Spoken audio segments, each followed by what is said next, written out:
ونسلم على حبيبه الكريم وبعد فأعوذ بالله من الشيطان الرجيم بسم الله الرحمن الرحيم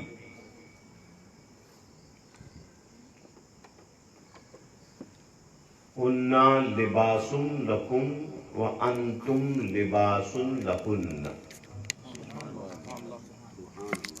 صدق الله العظيم وبلغنا رسوله المولى النبي الكريم عليه وعلى آله أفضل الصلاة وأكرم التسليم وأكمل التحيات يا أيها الذين آمنوا صلوا عليه وسلموا تسليما بلند آواز سے درود شریف پڑھیں میرے ساتھ مل کے پڑھیں اللہم صلی علی محمد وعلی آل محمد اللہم صلی علی محمد وعلی آل محمد اللہم صلی علی محمد وعلی آل محمد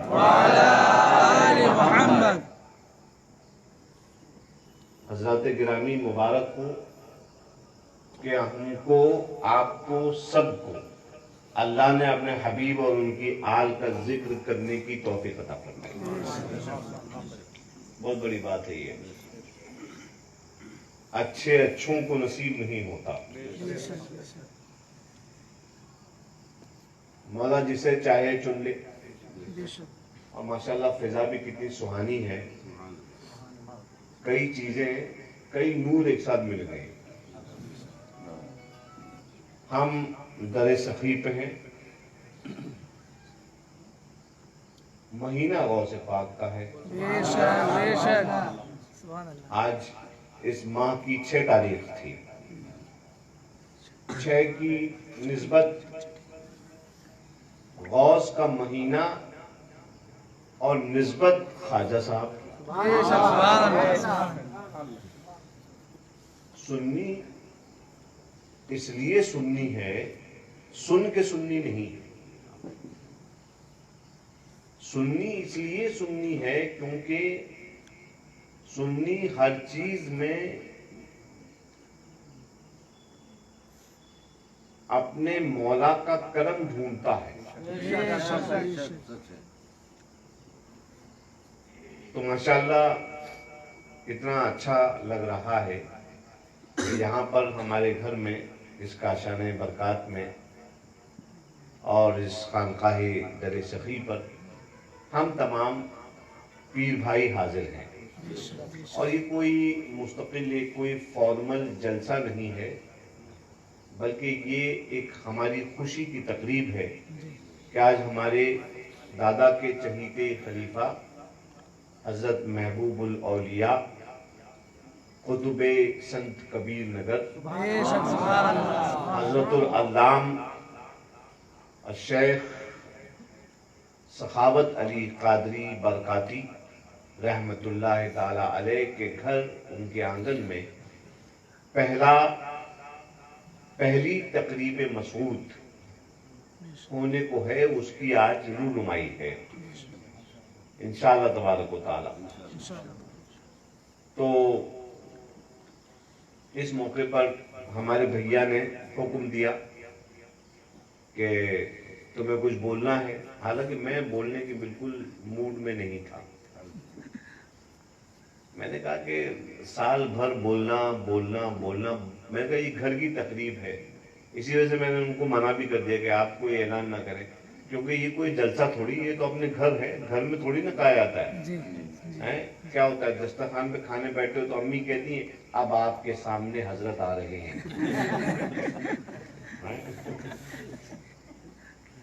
اپنے گھر میں تھوڑی نہ کوئی اعلان ہوتا ہے. بہرحال یہ ایک خوشی کا ماحول ہے الحمدللہ. مگر مسلمانوں کا ایک معاملہ یہ ہے کہ مسلمان خوشی ہو یا غم اپنے دین کو کبھی نہیں بھولتا. بے شک بے شک بے شک. ہر بات میں وہ یہ دیکھتا ہے کہ یہ اس میں ہمارا رب راضی ہے کہ نہیں ہے. قرآن پاک کی آیتوں میں سے ایک آیت کا میں تھوڑا سا ٹکڑا میں نے تلاوت کرنے کا شرف حاصل کیا. اللہ فرماتا ہے ہننا لباس لکم وانتم لباس لہن. تمہاری عورتیں تمہارا لباس ہیں اور تم ان کا لباس ہو. بے شک بے شک. تمہاری عورتیں تمہارا لباس ہے. لباس کپڑے، سردی آئی گرم اون کے کپڑے پہنتے ہیں ہم لوگ. گرمیوں میں ہم لوگ سوتی کپڑے پہنتے ہیں ہلکے. بارش آتی ہے تو اس سے بچنے کے ہم لوگ جو پلاسٹک کے رین کوٹ آتے ہیں وہ پہنتے ہیں، ہے کہ نہیں؟ تو ہمارے کپڑے موسم کے حساب سے اس لیے ہوتے ہیں کہ ہمارے جسم کو موسم کی سختی اور شدت سے محفوظ رکھتے ہیں. بے شک. تو ظاہر سی بات ہے یہ قرآن پاک کا ایک بڑا حسین طریقہ ہے، قرآن کی بلاغت ہے بے شک. کہ قرآن میں جو تعبیرات اور اصطلاحیں جو قرآن دیتا ہے وہ روز مرہ کی زندگی سے ملتی جلتی ہوتی ہیں. بے شک بے شک. تو جس طرح سے لباس موسم کی شدت سے انسان کے جسم کو محفوظ رکھتا ہے، اسی طرح مرد کو عورت کے لیے اور عورت کو مرد کے لیے دل کی تسکین اور زندگی کے سکون کا سامان بتایا گیا ہے. بے شک بے شک. ہننا لباس اللہ، وہ تمہارا لباس ہے. لباس سکون دینے والی چیز، آرام دینے والی چیز. وَأَنْتُمْ لِبَاسٌ لَهُنَّ. یہاں پر ایک نقطہ میں عرض کرنا چاہتا ہوں کہ بہت سارے ہمارے یہ انگریزی میں کہتے ہیں دس از اے مینز ورلڈ، یہ مردوں کی دنیا ہے. مگر معلوم ہونا چاہیے کہ اسلام نے ایسا کوئی تصور نہیں دیا ہے. اسلام نے ایسے کوئی تصور نہیں دیا ہے. یہاں تک کہ معلوم ہونا چاہیے کہ آج کے زمانے میں جو لوگ ہیومن رائٹس اور ویمنس لبریشن اس کے بارے میں بہت بڑے بڑے تقریریں اور بڑی بڑی تحریکیں چھیڑے ہوئے ہیں، میں ان کو اسلامی تاریخ کا ایک پہلو دکھاتا ہوں کہ اسلامی تاریخ میں عورتوں کا ہندی میں کہتے ہیں ورچسو کس حد تک تھا. چھوٹی موٹی مثال نہیں دوں گا میں. خلیفہ ثانی حضرت عمر بن خطاب رضی اللہ تعالیٰ عنہ وارضاہ اللہ، امیر المؤمنین. آپ کی ایک زوجہ، پہلے زمانے میں عورتیں بھی مساجد میں مستقل جا کر نمازیں ادا کیا کرتی تھی. معقول انتظام آج کے زمانے میں ہو تو آج بھی جا سکتی ہیں، مگر بہرحال وہ ایک ڈیبیٹ کا میٹر بن جاتا ہے، مناظرے شروع ہو جائیں گے، اس لیے ہم اس کو ابھی نہیں چھیڑتے. مگر پرانے زمانے میں یہ ہوتا تھا کہ عورتیں مستقل نمازوں میں جماعت کے اندر مردوں کے ساتھ شامل ہوتی تھیں. حضرت عمر کی ایک زوجہ تھی جو جماعت میں شامل ہوتی. حضرت عمر کے بیٹے عبداللہ ابن عمر رضی اللہ تعالیٰ عنہما نے ایک دن آ کر حضرت عمر سے کہا کہ وہ ہماری جو سوتیلی اماں ہیں وہ نماز میں جماعت میں شامل ہوتی ہیں اور ہمیں مناسب نہیں لگتا کہ وہ مسجد میں آئیں، تو آپ انہیں روکیں. یہاں پر میں یہ پوری روایت بیان کرنے کا مقصد یہ ہے کہ میں عورت کے ورچسو کے بارے میں بتانا چاہتا ہوں. ازدواجی رشتے میں عورت کا ورچسو کیا ہوتا ہے وہ بتانا چاہتا ہوں. حضرت عمر نے معلوم کیا جواب دیا؟ حضرت عمر نے جواب دیا کہ بیٹا میں کیا کہوں ان سے جا کر، انہوں نے نکاح کی اجازت ہی اس شرط پر مجھے دی تھی کہ میں آپ کے نکاح میں آؤں گی اس شرط پر کہ آپ مجھے مسجد میں جماعت میں شامل ہونے سے نہیں روکیں گے. واہ سبحان اللہ. کیا بات. سمجھ گئے؟ بے شک. تو خلیفہ ثانی جناب عمر جو مسلمانوں کے تمام دنیاوی معاملات کے ذمہ دار ہیں، جن کا حکم شریعت کہلا رہا ہے، وہ بھی عورت کے ورچسو کے سامنے آپ حق کا اظہار فرما رہے ہیں. میں احتیاط کر رہا ہوں، میرے الفاظ پہ غور فرمائیے گا. آپ حق کا اظہار فرماتے ہیں اور اس بات کو تسلیم کرتے ہیں کہ ازدواجی رشتے کے اندر کوئی بڑا چھوٹا نہیں ہوتا. سب سے پہلے جو نوجوان جو ابھی منسلک ہونے والے ہیں یا حال فی الحال میں منسلک ہوئے ہیں یا جو منسلک ہو چکے ہیں، ان سب کے لیے یہ بات لاگو ہوتی ہے کہ اپنی بیوی کو اپنا ماتحت کبھی مت سمجھنا. ہننا لباس لکم، وہ تمہارا سکون ہے. وانتم لباس لہن، اور تم ان کا سکون. بے شک. بے شک. آپ کو معلوم ہونا چاہیے کہ ماں، بہن، بیٹی، دادی، نانی، چچی، پھپھو، خالہ، یہ رشتے بہت بات کے. سب سے قدیم رشتہ، سب سے پرانا رشتہ جس کو اللہ نے پیدا فرمایا وہ شوہر اور زن کا رشتہ ہے. عورت و مرد کا، میاں بیوی کا رشتہ سب سے پہلا رشتہ ہے. اور ہمارا معاشرہ آج اسی سب سے پرانے رشتے کی اور اس کی حفاظت نہیں کر پا رہا ہے. ہمارے یہاں تصور کیا دیا جاتا ہے؟ میں مثال کے طور پر ایک چھوٹی سی بات کہتا ہوں کہ ہمارے یہاں ابھی ہم ایک جگہ گئے، وہاں پہ ہم سے کہا گیا کہ حضرت لکھیے لڑکی کا مہر لکھیے 786 روپے.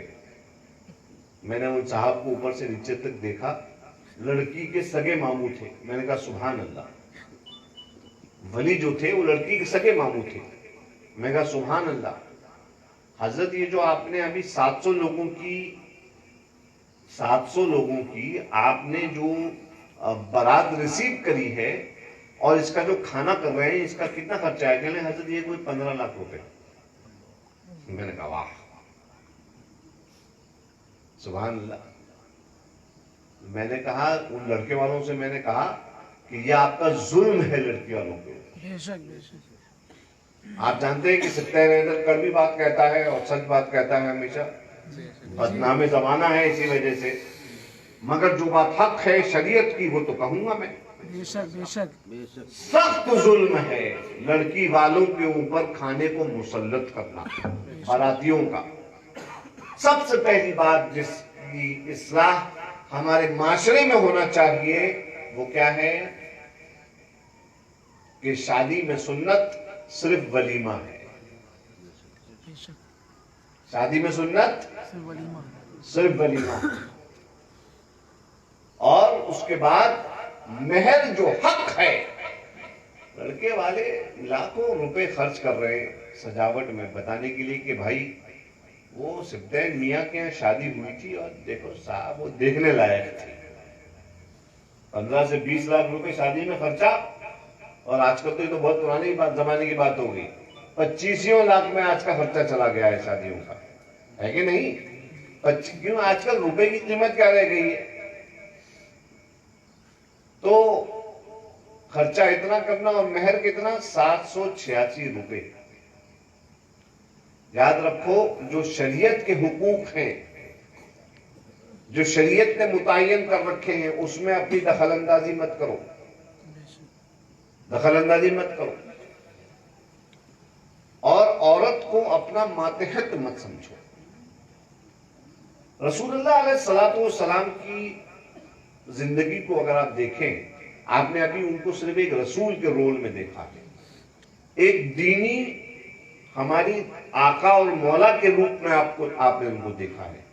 ہمارے دین کی کشتی کے کھیون ہار کے روپ میں، مگر کبھی آپ ان کی سیرت کو ان کو پڑھیے کہ وہ شوہر کے روپ میں کیسے تھے. بے شک رسول اللہ ہمارے آقا اور مولا بشر ہیں، بشریت کے تقاضے ان کے ساتھ جڑے ہوئے ہیں، کھاتے ہیں پیتے ہیں، ان کے یہاں تبادل تناسل دونوں ہیں. کیسے ہیں بشریت کے تقاضے ان کے ساتھ؟ رسول اللہ علیہ الصلوۃ والسلام ازواج مطہرات کی اصلاح فرماتے تھے.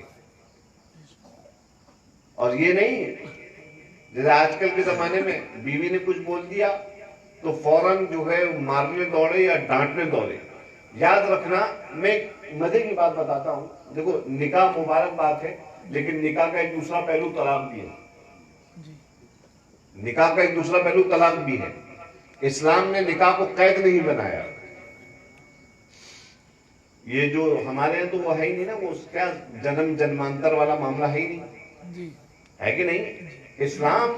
اسلام نے بہت ہی سہولت کے ساتھ آپ کی زندگی کو سسٹمیٹک بنانے کے لیے انسٹیٹیوشن آف میرج رکھا ہے.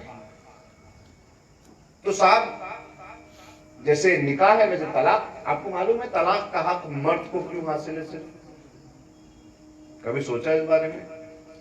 طلاق کا حق عورت کو حاصل نہیں ہے. عورت طلاق نہیں دے سکتی ہے.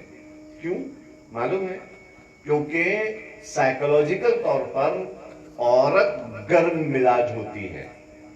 اگر یقین جانو، اگر آج میں کہتا ہوں کہ اگر کسی عورت کے ہاتھ میں طلاق کا حق ہوتا تو آج ہم اور تم سب مطلق بیٹھے ہوتے. ہاں؟ مذاق کے علاوہ، کیونکہ بس تھوڑی دیر ہوئی آنے میں یا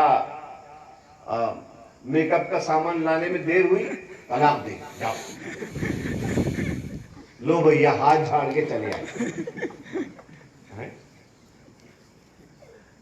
وہ مجھے مزے کی بات یاد آئی بھیا، آپ نے چونکہ گھریلو محفل ہے اس لیے میں مزے کی بات یاد آئی. مجھ سے ایک صاحب کہنے لگے، حضور اگر میں آپ کا مرید ہوں، اگر کبھی کوئی مجھ سے خطا سرزد ہو جائے تو آپ مجھے تجدید ایمان کروا دیجیے گا اور تجدید بیعت کروا لیجیے گا، لیکن تجدید نکاح کا مت آپ میری بیوی کے سامنے مت کہیے گا. میں نے کیوں؟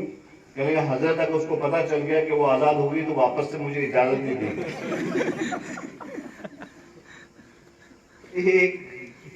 ایک ظریف بات. تو حضرات گرامی، طلاق کا حق عورت کو کیوں دیا گیا ہے؟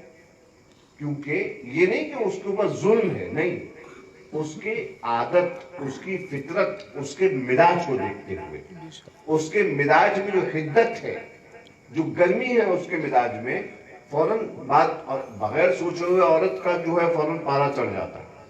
تو اگر ایسا اس کے ہاتھ میں دے دیا جاتا تو معاملہ ہو جاتا. بے شک مرد کے اندر صبر ہوتا ہے. مرد کے اندر ایک مرتبہ ایک صحابی رسول تھے، حضرت عمر کا زمانہ تھا. حضرت عمر کا زمانہ تھا. مجھے ایک مزے کی بات یاد آ گئی. صحابی رسول تھے، ان کی بیوی ان سے بہت لڑتی تھی، بے حد لڑتی تھی ان کے ساتھ. انہوں نے کہا چلو خلیفہ امیر المومنین، خلیفہ ثانی حضرت عمر کے پاس چلتے ہیں اور ان سے شکایت کرتے ہیں کہ ہماری بیوی بہت لڑ رہی ہے، اس کے اوپر آپ کچھ کیجئے، ان کو تلقین کریے، ان کو ڈانٹیے وغیرہ. گئے گھر کے دروازے کے باہر گئے، دروازے پہ کنڈی کھٹکھٹانے کے لیے ہاتھ اٹھایا تو اندر سے عورت کے چلانے کی آواز آئی. بوڑھے کہنے لگے ہم خلیفۃ المسلمین کے پاس کیا جائیں، ان کے یہاں تو گھر میں خود ہی یہ معاملہ ہے. تو مسئلہ یہی ہے کہ آپ حضرات جو ہیں، مرد، یہ بتانا میں آپ کو اس لیے روایت بتائی کہ مرد کے اندر صبر ہوتا ہے اور اس وجہ سے طلاق کا حق مرد کو دیا گیا. مرد سریع طلاق نہیں ہوتا، فوراً کی طلاق دے دے، نہیں. مرد سہتا ہے، مرد برداشت کرتا ہے. رسول اللہ علیہ الصلوۃ والسلام، ازواج مطہرات، ہماری مائیں، امہات المومنین ان کی اصلاح فرمایا کرتے تھے. مثال کے طور پر سیدہ عائشہ صدیقہ سلام اللہ علیہا. سیدہ عائشہ صدیقہ واحد ہماری وہ ماں ہیں جو رسول اللہ کے نکاح میں کنواری آئی تھیں, باقرہ آئی تھیں, اور بہت کم عمر میں آئی تھیں آپ کے نکاح میں. تو ظاہر سی بات ہے ایک ایج کا ڈفرنس ہوتا ہے وغیرہ, جو معاملات ازدواجی ہوتے ہیں. اور رسول اللہ علیہ السلام کا طریقہ یہ تھا کہ آپ اکثر ذکر کیا کرتے تھے سیدہ خدیجہ کا سلام اللہ علیہا. کیوں کیا کرتے تھے؟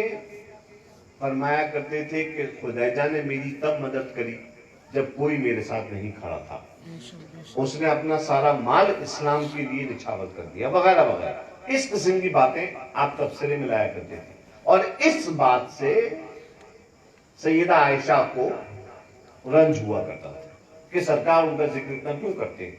ایک مرتبہ آپ نے عرض کر دیا کہ یا رسول اللہ, جو الفاظ ہیں سیدہ عائشہ کے حضرت خدیجہ کے لیے, کہتے ہیں آپ اس بڈھی کا ذکر بار بار کیوں کرتے ہیں میرے سامنے.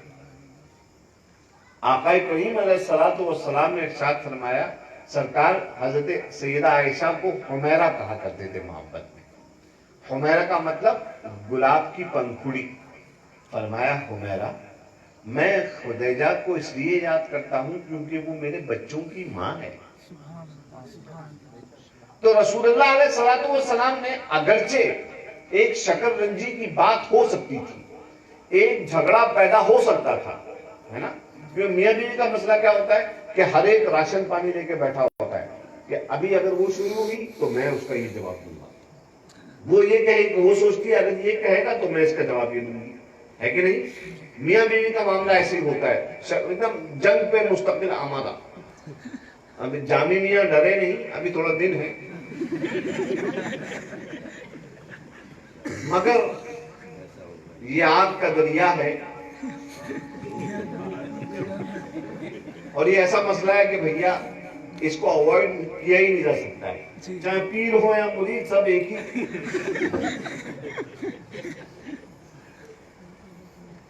یہ تو میں خیر ایک گاڑا مسئلہ ہے, اس کو تھوڑا لائٹ بنانے کے لیے میں آپ کو تھوڑا ذرا میں چاہتا ہوں کہ ظرف الطبعی کے طور پر جو ہے, ظریف الطبع کے طور پر جو ہے ایک آپ لوگوں پہ لائٹ گزرے. لیکن صحیح بتا رہا ہوں, ہمارے رسول اللہ علیہ الصلوۃ والسلام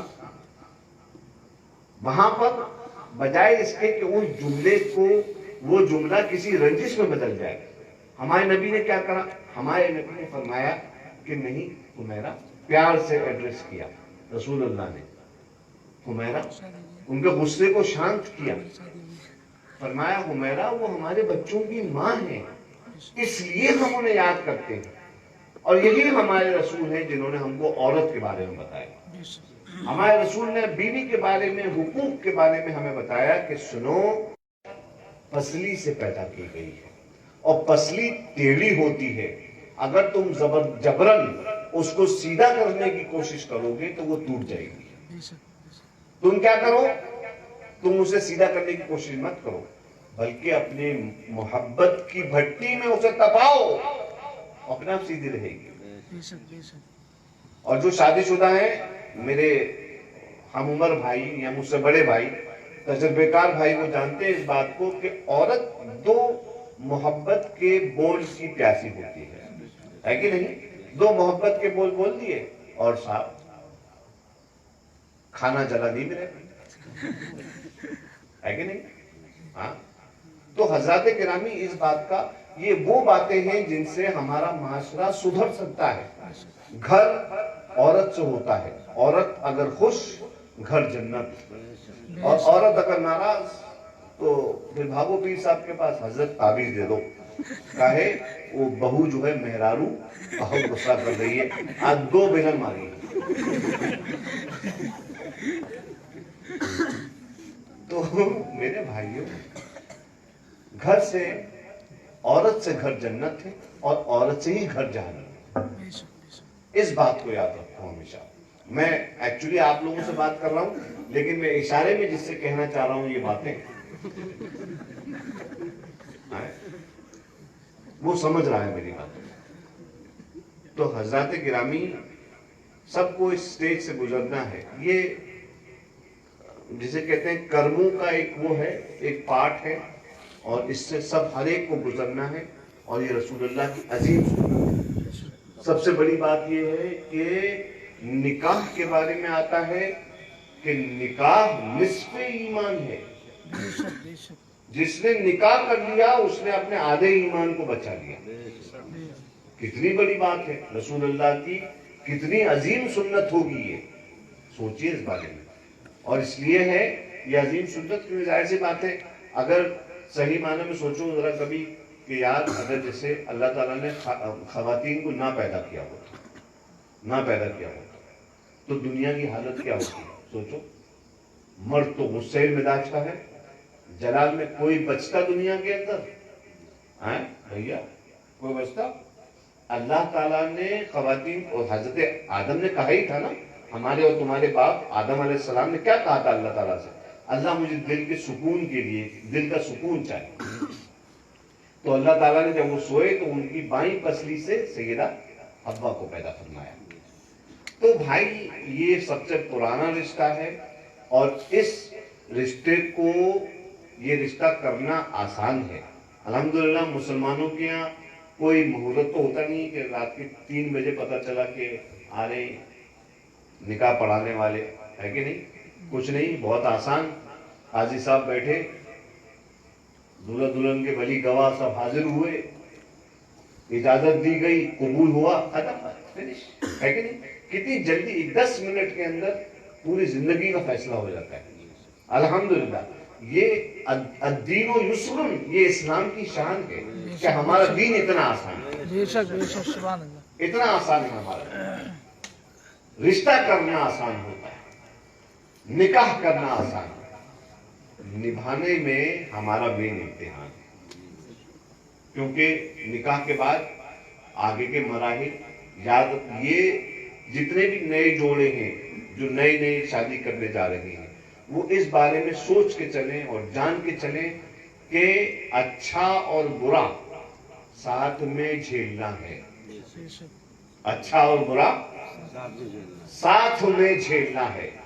اور میں خاص طور پر اپنے جو نوجوان بھائی ہیں، میں ان سے ایک بات ضرور کہنا چاہوں گا کہ عورت کی فطرت یہ ہے کہ وہ اپنے مرد کو شیئر نہیں کر سکتی.